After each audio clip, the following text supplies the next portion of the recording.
So welcome back to the channel. Hope you guys are doing absolutely great. Point is ఈ left lobby అయినా సరే, లేకపోతే ఇప్పుడు north నుంచి మీరైతే స్టోరీలు వింటున్నారో, సోనమ్ వాంచుక్ చచ్చిపోతాడు, 9 kgs లాస్ అయ్యిండు హంగర్ స్ట్రైక్ మీద కూర్చొని సీజేపీ కోసం అని చెప్పి అయితే ఇప్పుడు సింపతి డ్రామా మీద అయితే చూస్తున్నారు. ఓకే, మన సోనమ్ వాంచుక్ నిజంగా అంత వర్తి పర్సనా, మళ్ళీ ఏం చేసిన ఇండియా కోసము, మళ్ళీ ఆయన హిస్టరీ ఏంది, ఆయన పాస్ట్ ఏంది, ఓకే, ఆయన చేసే హంగర్ స్ట్రైక్ ఎంత వర్త్, ఆయన బతుకుంటే మనకేంది, ఆయన చచ్చిపోతే మనకేం నష్టం, దాని గురించి మాట్లాడదాం. ఓకే, మీకు ఒక ఓవరాల్ క్లారిటీ వస్తుంది ఎవరు ఈ సోనమ్ వాంచుక్ అని చెప్పేసి ఇను అంతే. ఓకే, సో పాయింట్ ఏంటంటే సోనమ్ వాంచుక్ ఒక సైంటిస్ట్, అందరికి తెలుసు. ఒక మూవీ అయింది, 3 Idiots మూవీ వచ్చింది.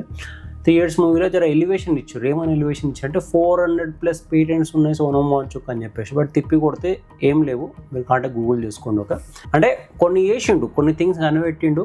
ఆ లదాఖ్లో అక్కడ ఉన్న హార్ష్ ఎన్వైరన్మెంట్స్ కోసము ఎలా పబ్లిక్ సర్వైవ్ అవ్వాలో కొంచెం లైఫ్ ఈజీ చేయడానికి అక్కడ కొన్ని థింగ్స్ కనిపెట్టిన అది ఓపెన్ సోర్స్ పెట్టేసింది. ఓపెన్ సోర్స్ అంటే ఫర్ ఎగ్జాంపుల్ ఇప్పుడు వోల్వో ఉంది. వోల్వో ఎట్లయితే దాని సేఫ్టీ ఫ్యూచర్స్ వేరే కార్ కంపెనీస్ కోసం ఓపెన్ సోర్స్ పెట్టేస్తుందో అట్లా ఓపెన్ సోర్స్ పెట్టేసిండు. తీసుకోర్రా బాబు అని. ఓకే, సో అది ఇప్పుడు ఈయన ఏం కనిపెట్టిండు అని చెప్పి చూస్తే, ఓకే, ఈయన చెప్తా 1998లో ఓకే వాంచుక్ ఒక స్కూల్ ఓపెన్ చేసిండు, rebuilding Ladakh students confidence, developing their life skills. Okay, offers courses ranging from leadership training to solar power installation. Okay, solar power ఎట్లా యూజ్ చేసుకోవాలి, ఓకే, అక్కడ లదాఖ్లో ఉన్న పీపుల్కి హెల్ప్ చేసిండు. ఎందుకంటే పహాడీ ఏరియాలో సల్ప్ ఎక్కువ ఉంటుంది అండ్ సన్లైట్ కూడా కొంచెం హార్ష్ ఉంటుంది అనమాట. ఓకే, సో ఆ థింగ్ యూజ్ చేసుకోవడం ఒకటి నేర్పించిండు. అది 1998లో. దాని తర్వాత ఇది ఏమంటారు 3 Idiots మూవీ వచ్చింది. సో ఆ టైంలో జర అప్పుడు ఫేమ్ వచ్చింది, జర అట్లా రికగ్నైజ్ అయింది. ఓకే, తర్వాత under Wangchuk guidance SECMOL students are able to generate renewable energy and develop innovative technologies to address concerns of the Ladakh schools and villages. Same as usual. Okay, mud walls, mud houses తోటి solar power ఎట్లా use చేసుకోవాలి అది నేర్పించిండు, అది build చేసిర్రు అక్కడ people help చేయడానికి. ఇది ఆయన పుట్టి పెరిగిన లదాఖ్ కోసం చేసిన పనులు ఇవన్నీ. ఓకే, ఇంకోటి climate changes affected the natural water supply. So ఈ న్యాచురల్ వాటర్ సప్లై అవుతుందో ఈ సడన్ క్లైమేట్ చేంజెస్ ఎఫెక్ట్ చేయడం వల్ల ఐస్ స్తూప అంటే ఐస్ పిల్లర్లు ఇట్లా ఏమంటారు దాన్ని గజస్తంభాలు అంటారు గుళ్ళల్లో, అట్లా ఐస్ స్తూపాస్ ఎట్లా తయారు చేయాలి మంచు పడ్డప్పుడు. ఐస్ స్తూపాస్ ఆటోమేటిక్ బిల్డ్ అవుతాయి అండ్ ఆ టైంలో ఆ ఐస్ అక్కడ ఉండిపోయి ఎప్పుడైతే హార్ష్ క్లైమేట్ వస్తుందో హాట్ సన్ వస్తుందో ఆ టైంలో ఆ ఐస్ కరిగి as a water supply through out the year ఉండేటట్టు అట్లా ఐస్ స్తూపాలని ఎట్లా స్టోరేజ్ పెట్టుకోవాలి ఒకటి తీసిండు. ఇన్నోవేషన్ అది కూడా పనికొచ్చింది. ఇంకా దాంతో పాటు కొన్ని స్ట్రైక్స్ చేసిండు. ఏంటంటే లదాఖ్ ఎన్వైర్న్మెంట్ కోసం, లదాఖ్ ఎన్వైర్న్మెంట్ దీని గురించి గవర్నమెంట్ ఏం యాక్షన్ తీసుకోకపోతే పబ్లిక్ కొట్లాడతాం చేస్తాం అని చెప్పి జర చిన్నగా ఒకటి నడిచింది. ఆయన సైడ్ నుంచి స్ట్రైక్ నడిచింది, బాగానే నడిచింది, జర గట్టిగానే నడిచింది. సో ఆ టైంలో ఆయనకి అక్కడికి రికగ్నైజేషన్ వచ్చింది మంచిగానే. ఓకేనా, సో ఇప్పుడు సోనమ్ వాంచుక్ ఈ ఎస్టాబ్లిష్మెంట్స్ ఎన్నో కదా, ఆయన ఎఫర్ట్స్ ఏముండే, ఆయన సైంటిస్ట్ అని ఎందుకు పిలుస్తారు, ఈ బేస్ ఎగ్జాంపుల్స్ కొన్ని వచ్చేసినాయి. రైట్, సో ఇప్పుడు పాయింట్ ఏంటంటే సోనమ్ వాంచుక్ ఫాదర్ ఓవర్, నీకు ఫాదర్ గురించి తెలిసి ఉండాలి. Okay, Sonam Wangchuk father was Sonam Wangyal. ఆయన ఎవరు తెలుసా? ఇండియన్ నేషనల్ కాంగ్రెస్ లో ఒక లీడర్. ఎస్, వాళ్ళ ఫాదర్ ఒక లీడర్ ఉండే. ఓకే, సోనమ్ వాంచుక్ వాళ్ళ ఫాదర్ కాంగ్రెస్ పార్టీలో. ఎప్పుడు అది ఇయర్ ఎప్పుడు 1984 అరౌండ్. వాళ్ళ ఫాదర్ కూడా అప్పట్లో హంగర్ స్ట్రైక్ చేసి కొంచెం పేరు రికగ్నైజేషన్ కొట్టినోడు. సో ఇప్పుడు మీరు ఆలోచించాల్సింది ఏంటంటే సోనమ్ వాంచుక్ ఒక క్లైమేట్ ఎన్వైర్మెంటల్ మీద కొట్లాడే సో కాల్డ్ పర్సన్ ఎందుకు సీజేపీ స్టూడెంట్స్ ప్రొటెస్ట్కి వచ్చిండు? స్టూడెంట్ ప్రొటెస్ట్కి ఆయనకి ఏం సంబంధం అని చెప్పి నువ్వు ఎందుకు క్వశ్చన్ అడుగుతావు అనుకోవచ్చు. స్టూడెంట్ ప్రొటెస్ట్ ఇప్పుడు కాదు, ఈ పేపర్ లీక్ కోసం అయితే ప్రొటెస్ట్ అవుతుందో, పేపర్ లీక్స్ ఏవైతున్నాయో అవి పాస్ట్లో కూడా అయినాయి, దాని గురించి మాట్లాడదా. బట్ ప్రజెంట్గా సీజేపీతో జాయిన్ అయ్యే అవసరం ఏముంది? ఆయన పని ఏంది? ఇన్నోవేషన్స్ చేయడం, బీయింగ్ ఏ సైంటిస్ట్. ఆయన పుట్టి పెరిగిన ఏరియా అవుతుందో లదాఖ్ ఆర్ఎల్స్ ఆల్ ఓవర్ ఇండియా ఎవరికైనా సరే ఆయన చేసిన థింగ్స్ ఆయన కనిపెట్టిన థింగ్స్ పబ్లిక్ యూటిలైజ్ అయ్యి పబ్లిక్ అందేలా చూసుకోవడం ఒక బాధ్యత, ఒక సైంటిస్ట్, ఒక బేసిక్ సైంటిస్ట్ బాధ్యత. రైట్, అయితే ఎప్పుడైతే ఈయన ఫేమస్ అయిండో లదాఖ్లో ప్రొటెస్ట్ చేసి క్లైమేట్ చేంజెస్ కోసము, అప్పటి నుంచి ఆయన సైంటిఫిక్ ఆర్ఎల్స్ ఇన్నోవేషన్ పార్ట్స్ మీద వర్క్ చేయడం ఆపేసిండు. ఒక సైంటిస్ట్ పని అయింది సైంటిఫిక్ థింగ్స్ కనిపెట్టడం, బట్ అదే పని ఆపేసి ప్రతి ఒక్క ధర్నా ఎక్కడ ఏ పంచాయతీ అయినా పోయి దానిలో కూర్చోవాలి, స్ట్రైక్ చేయాలి, ప్రొటెస్ట్ చేయాలి, ఒక వెరిఫైడ్ ప్రొటెస్ట్ చేసేటోళ్ళకి తయారైంది ఎక్కడ ఏ పంచాయతీ అయినా సరే. ఇప్పుడు పాయింట్కి వద్దాం, ఈయన సీజేపీతో ఎందుకు జాయిన్ అయ్యాడు? గుర్తుపెట్టుకో, అలా ఫాదర్ కాంగ్రెస్ లీడర్, రైట్? ఈయన కూడా directly or indirectly he has a soft corner towards Congress.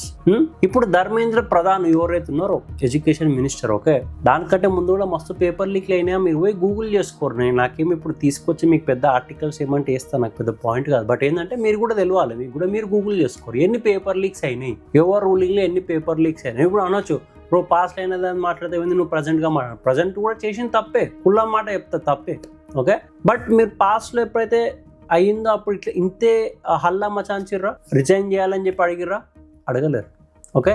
But exactly ఈ సో కాల్డ్ సిజేపీ ప్రొటెస్ట్ అయినా సరే, ఓకే, దానికి వాంచుక్ లాంటి సపోర్ట్ చేయడము, కాంగ్రెస్ నుండి ఆర్ఎల్స్ లెఫ్ట్ లాబీ నుండి పీపుల్ వచ్చి సపోర్ట్ చేయడం ఎందుకు చేస్తున్నారు అంటే, ఈ ధర్మేంద్ర ప్రధాన్ ఎవరైతే ఉన్నారో, ఓకే, ఈయన ఎన్సీఆర్టీ బుక్స్ ఉన్నాయా, ఎన్సీఆర్టీ బుక్స్, ఆ ఎన్సీఆర్టీ బుక్స్ లో ముందు ముగుల్స్ గురించి, ఓకే, అక్బర్ అని, బీర్బల్ అని, ఓకే, ఈ ముగుల్స్ కింగ్స్ మీద NCERT books full fledge knowledge ఉండే, అర్థమైందా? వాళ్ళ మీద, వాళ్ళ గొప్పతనాల మీద రాశారు ఎవరు అప్పట్లో, ఓకే, ఐఎన్సీ అపాయింట్ చేసిన సో కాల్డ్ ఎడ్యుకేషనల్ మినిస్టర్స్ అంతా ముగుల్స్ గొప్పతనాల గురించి చదివించుకుంటూ కూర్చున్నారు ఎన్సీఆర్టీలో. సో ఈ ధర్మేంద్ర ప్రధాన్ వచ్చినాక ఏం చేసిండంటే, చాలా ర్యాపిడ్ గా ఈ ముగుల్స్ హిస్టరీ మనకు అవసరం లేదు, పక్కకు పెట్టుర్రు, మనకి మన ఇండియన్ కింగ్స్, ఇండియన్ హిస్టరీ కావాలని చెప్పి ఇండియన్ కింగ్స్ గురించి హిస్టరీ ఇన్వాల్వ్ చేయడం స్టార్ట్ చేసిండు ఎన్సీఆర్టీ బుక్స్ లో. అర్థమైందా? లాజిక్ అర్థం చేసుకోను. ఇప్పటి వరకు పాస్ లో అయిన పేపర్ లీక్స్ కి ఎప్పుడు కానీ మినిస్టర్ రిజైన్ చేయాలని చెప్పి అడగని సో కాల్డ్ థింగ్, ఓకే, ఇట్లాంటి ఇష్యూస్ రేజ్ అయినా సరే, వచ్చినా సరే లైట్ రావే పక్కకు పెట్టరు అని చెప్పి ఇంత హల్లా మచాంచకుండా సైలెంట్ గా రీ ఎగ్జామ్ లో కండక్ట్ చేసుకోరు, అంత బాగానే నడిచింది. బట్ ఇప్పుడు ఎందుకు అడుగుతారు అంటే ఎగ్జాక్ట్లీ ఈ పాయింట్ మీద. అర్థమైందా? కాంగ్రెస్ అయితే క్రియేట్ చేసిందో మొఘల్స్ హిస్టరీ, గ్రేట్ హిస్టరీ అని, ఆ హిస్టరీని ఎరేజ్ చేసేస్తున్నాడు Dharmendra Pradhan. Slow and steady కాదు, ఫాస్ట్ అండ్ స్టడీగా. ఎన్సీఆర్టీలో చాలా టాపిక్స్, చాలా సిలబస్లు చేంజ్ అయిపోయినాయి. ఇండియన్ కింగ్స్ గొప్పతనాలు గురించి చెప్పుకుంటా. మహారాణా ప్రతాప్ అయినా సరే, ఛత్రపతి శివాజీ మహారాజ్ అయినా సరే, ఛత్రపతి సంభాజీ మహారాజ్ అయినా సరే, వీళ్ళ గురించి, వీళ్ళ హిస్టరీ గురించి, వీళ్ళ యాక్టివిటీస్ గురించి ఎన్సీఆర్టీ బుక్స్ లో ఇన్వాల్వ్ చేయడం. సో ఇదైతే స్టోరీ అల్లింతో ఇన్ని రోజులు Congress last 70 years of ruling లో ఈ ఎడ్యుకేషన్ పరంగా అయితే ఫాల్స్ ఇన్ఫర్మేషన్, ఫాల్స్ గొప్పతనాలు చెప్పుకుంటూ వచ్చిందో సో కాల్డ్ ముగుల్స్ గురించి, అది చేంజ్ చేసే పనిలో ఉన్నాడు. అందుకే ఈ ధర్మేంద్ర ప్రధాన్ని ఇంతగానం టార్గెట్ చేస్తారు. బ్రో నువ్వు ఫేక్ స్టోరీ అల్లకని చెప్పి మీరు అనుకోవచ్చు, పోయి గూగుల్ చేసుకో. ఎన్సీఆర్టీ బుక్స్ లో ధర్మేంద్ర ప్రధాన్ ఎందుకు ఇంత ర్యాపిడ్ గా ఇండియన్ కింగ్స్ గురించి సిలబస్ చేంజ్ చేస్తున్నా అని చెప్పి నువ్వు పోయి గూగుల్ చేయి, కుల్లమాట చెప్పు, ఓకే. అందుకే ఇప్పుడు ఇంత స్ట్రాంగ్ గా కూర్చున్నారు. ధర్మేంద్ర ప్రధాన్ ఒక్కడే వెళ్ళాలి ఎట్టి పరిస్థితి రాని. ఇప్పుడు ఈ ఇథనాల్ మీద కూడా అవుతుంది కదా, నితిన్ గడ్కరీ మీద కూడా అంతే వ్యతిరేకత వస్తుంది కదా. మళ్ళీ వ్యతిరేకత నితిన్ గడ్కరీ మీద ఎందుకు చూపిస్తలేరు? లెఫ్ట్ లాబీ ఈ టాపిక్ యూజ్ చేసుకొని ప్రెజరైజ్ చేయొచ్చు కదా రైట్ వింగ్ పార్టీని, నితిన్ గడ్కరీని చెయ్యరు. ఎందుకు తెలుసా? ఎందుకంటే నితిన్ గడ్కరీది ఒక్కోంది, అలా కొడుకులది ఒక్కోంది లేదు. ఇథనాల్ ఫ్యాక్టరీ కాంగ్రెస్ లీడర్ లో కూడా 20-30 ఫ్యాక్టరీలు ఉన్నాయి ఒక్కొక్కరు. సో దాని బ్లేమ్ అవుతుంది నితిన్ గడ్కరీ ఒక్కోడే, బట్ దందా అందరు చేస్తున్నారు, ఓకే. సో ఇక్కడనే వీళ్ళ డ్యూయల్ నేచర్ బయటపడిపోతుంది. అర్థమైందా? ధర్మేంద్ర ప్రధాన్ చాలా ఫాస్ట్ గా సిలబస్లు చేంజ్ చేస్తున్నాడు ఇన్ రిగార్డ్స్ టు ముగుల్స్ అని చెప్పేసి ఇంత పర్సనల్ టార్గెట్, ఇంత డ్రాగ్ చేస్తారు ఈ పంచాయతీని. ఎగ్జామ్ కూడా అయిపోయింది లిటరలీ. కర్ణాటకలో కొంతమంది స్టూడెంట్స్ ఎగ్జామ్స్ మిస్ అయిపోయారు because of this so called political meeting. అప్పుడు మాట్లాడలేరు. సో అదే అనమాట, వాళ్ళకి నచ్చిన టాపిక్స్ మాట్లాడతారు. అండ్ ఇప్పుడు మెల్లమెల్లగా ఆ ప్రొటెస్ట్లకి చెప్తున్నాను నీకు, ఇప్పుడు ఎన్సీఆర్టీలో ముగుల్స్ తీసేస్తారు అని చెప్పినా కదా. ఇమాజిన్ చేయ, రీసెంట్ గా ఒక ఆమె వస్తుంది సిజేపీ ప్రొటెస్ట్ లోకి వచ్చి, సదా రహేగా అల్లా కా నామ్ సంథింగ్ ఏదో స్లోగన్ వాడుతుంది. సిజేపీ నీట్ ఎగ్జామ్ కోసం అయ్యే ప్రొటెస్ట్ లో ఈ స్లోగన్స్ ఎక్కడికైనా వస్తుంది అడుగుతున్నా. అప్పుడప్పుడు బైసెక్షువల్ పీపుల్ వచ్చి వాళ్ళు ప్రొటెస్ట్ చేస్తారు కరెక్టే. వాళ్ళు నీట్ ఎగ్జామ్స్ అసలు అప్లై చేసిర్రా? వాళ్ళు నిజంగా నీట్ ఎగ్జామ్ ఆస్పిరెంట్స్ అయినా? ఎస్ఎఫ్ఐ వాళ్ళు వచ్చి కూర్చుంటారు, student federation of India, JNU వాళ్ళు వచ్చి కూర్చుంటారు. అడుగు, చూసుకోవాలా బ్యాచ్లు చూసుకో. వీళ్ళంతా లెఫ్ట్ లాబీ బ్యాచ్లే కదా, ఈ స్టూడెంట్ బ్యాచెస్ అయినా వీళ్ళంతా లెఫ్ట్ లాబీ బ్యాచ్లే కదా. ఎవరికైతే ఓవరాల్ ఐడియా ఉంటే వాళ్ళని అడుగుతున్నా. చంద్రశేఖర్ ఆజాద్ వస్తాడు సపోర్ట్ చేయడానికి, ప్రకాష్ రాజ్ పోతాడు సపోర్ట్ చేయడానికి. ఇట ప్రశ్నని గాలికి వదిలేసి పోయాడ సపోర్ట్ చేసి డాన్స్ ఆడుతున్నాడు. ప్రశ్న ఇక్కడ ఫీల్ కాడా? Anyways, okay. అండ్ ఇప్పుడు బ్యాక్ టు సోనమ్ వాంచుక్ వద్దాం. 2005 లా NSA యాక్ట్ పడుతుంది సోనమ్ వాంచుక్ మీద. NSA యాక్ట్ అంటే ఏం తెలుసా? National security act, okay. So ఈ యాక్ట్ ఏం ఆషామాషి యాక్ట్ కాదు. ఈయన ఎవరితోనో చేతులు కలిపిండు, ఎవరితోనో ఇన్ఫర్మేషన్ షేర్ చేసిండు, ఏదో ప్రూఫ్లు బయట పడ్డాయి ఈయన మీద. కాబట్టి NSA అప్లై అయ్యింది అక్కడ. అర్థమైందా? సో నేషనల్ సెక్యూరిటీ ఉంది ఈ పలానా పర్సన్ నుంచి అన్నప్పుడు ఈ పర్సన్ మాట నమ్మచ్చా మనం అడుగుతున్నాం, నమ్మలేము. అండ్ ఈ CJP ప్రొటెస్ట్లో ఇప్పుడు ఇంతమంది లెఫ్ట్ లాబీ వస్తున్నాడు, వాడు వస్తాడు కునాల్ కామ్రే, ఓకే, వచ్చి సీతాకా పతికా నామ్ లేకే నీతాకి పతికా నామ్ అంటే నీతా అంటే నీతా అంబానీ, వాళ్ళ పతికా నామ్ అంటే ఇక చూసుకోను, ఓకే, అదాని అంబానీ. ఈ పర్సనల్ టార్గెట్లు ఎందుకు? అరే మీరు వచ్చిన దేనికి? నీట్ ఎగ్జామ్, నీట్ ఆస్పిరెంట్స్ కోసం మీరు మాట్లాడడానికి మీరు అదే మాట్లాడాలి. బట్ ఇది చేసే లెక్కలు చూడు, ఓకే, రామునికి టార్గెట్ చేయడము, ఓకే, అల్లా అని చెప్పి ప్రేజ్ చేయడము, ఏంది పంచాయతీ మీకు అర్థమైపోవాలి ఇప్పటికి క్లియర్ కట్. ఇది ఒక మ్యానిపులేషన్. ఇప్పుడు సోనం వాంచుక్ చచ్చిపోమంటావా బ్రో అంటే ఆయన పట్టుకున్న టార్గెట్ ఏదైతుందో ప్రజెంట్ ఎవరి కోసం అయితే ప్రొటెస్ట్ చేస్తున్నారో అది they are like not worthy people కుల్లమాట. ఓకే, అయినా నిజంగా ఇప్పుడు మన అపోజిషన్ అయినా సరే సోనం వాంచుక్ అంత హార్ష్ గా హంగర్ స్ట్రైక్ మీద ఉంటే ఈ చేతగాని ఆడ కూర్చున్న రండగాన్లంతా ఆయన ముంగట కూర్చొని సమోసా జిలేబీ తింటు రత్తి బర్ ఫరక్ లేదు. అరే సోనం వాంచుక్ పోతే పోయింది, కానీ సోనం వాంచుక్ పోయిన తర్వాత ఈ ఇష్యూని యూజ్ చేసుకుని మనం ఇంకా డబుల్ త్రిబుల్ చేద్దాము. ఇప్పుడు 20th హంగర్ స్ట్రైక్ వదిలేస్తున్నాను అనుకో, అది వేరే ముచ్చట. But as of now health మాత్రం చాలా ఘోరంగా డౌన్ అయింది. ఇప్పుడు ఇంకో మాట ఆలోచించి, ఒక సైంటిస్ట్ కి ఈ ప్రొటెస్ట్లు చేసుకుంటే తిరిగే అవసరం ఏముంది? మన హైదరాబాద్ కూడా వచ్చిండు రైట్. సో వీళ్ళు ఏమైపోయిందంటే బేసిక్ గా లెఫ్ట్ లాబీ ఓపెన్ గా చెప్తాను, ఓకే, కొంతమంది తయారు చేసుకుంది లెఫ్ట్ లాబీ. ఏంటంటే అవసరం పడ్డప్పుడు మిమ్మల్ని పిలుస్తాము, మంచి హై ప్రొఫైల్ ఫిగర్స్, ఓకే, అవసరం పడ్డప్పుడు మిమ్మల్ని పిలుస్తాము, మీకు కొంచెం పైసలు ఇస్తాం, మీరు ఆ ప్రొటెస్ట్ లో జాయిన్ అయిపోవచ్చు. ఓకే, ఫండెడ్ ప్రొటెస్ట్ అనమాట బేసిక్ గా. ఓకే, సో ఇది ఓవరాల్ ముచ్చట. సో ఇప్పుడు సోనం వాంచుక్ నిజంగా చచ్చిపోయిండు అనుకో, మనకేమైనా నష్టం ఉందా? లేకపోతే గవర్నమెంట్కి ఏమైనా నష్టం ఉందా? కుల్లా మాట సోనం వాంచుక్ కంటే ముందు కూడా మంచి వాళ్ళు మంచి వాటి మీద మంచి టాపిక్స్ మీద, ఇష్యూస్ మీద హంగర్ స్ట్రైక్ చేసి చచ్చిపోయిన వాళ్ళు ఉన్నారు. అర్థమైందా? For example Ganga river clean చేయమని ఒక పర్సన్ 118 days ఉంటాడు లిటరలీ హంగర్ స్ట్రైక్ మీద ఉండి చచ్చిపోతారు కూడా.